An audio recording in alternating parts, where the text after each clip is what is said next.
এখন আসলে কালবৈশাখী ঝড়ের কিছুটা সংকেত আছে। আমাদের কৃষক ভাইরা এখন ধান কাটায় ব্যস্ত আছে।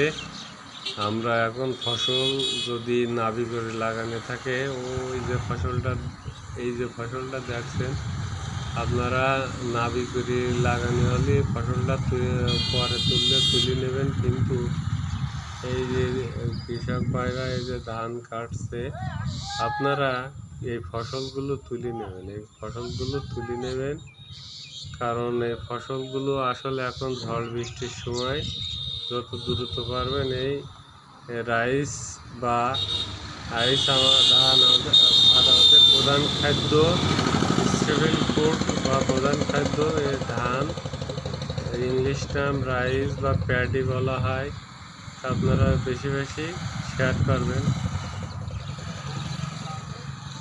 লাইক করবেন, কমেন্ট করবেন। সবাই ভালো থাকবেন, সুস্থ থাকবেন, সুন্দর থাকবেন। আমাদের একজন ছেলে, তো সবাই ভালো থাকবেন। ধান কাটার সিজন, এখন ঝড়ের আভাস আসতেছে, তোরা সবাই ভালো থাকবেন।